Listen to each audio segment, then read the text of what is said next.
নমস্কার, ময়ের ডেলি ব্লগে আপনাদের সবাইকে স্বাগত জানাই।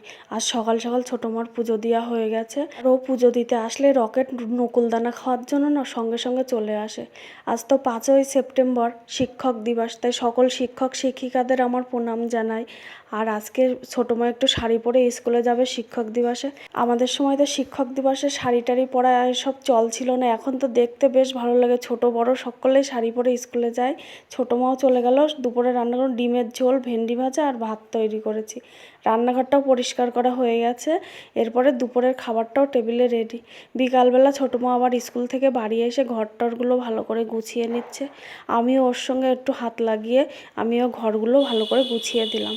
আমিও আলনাটা পরিষ্কার করে ভাঁজ করে জামা কাপড়গুলো ভাঁজ করে দিলাম। রোজ ওর পড়তে বেরোতে হয়, জামা কাপড় একটু এলোমেলো হয়ে যায়। মাঝে মধ্যে ও করে আমিও করি, দুজনেই গল্প করতে করতে আলনাটাও গোছানো হয়ে গেল। আমি দুজনে বক বক করতে করতে কাজকর্ম সবই প্রায় হয়ে গেল। এবার ঘরটা পরিষ্কার করে নিলেই হবে।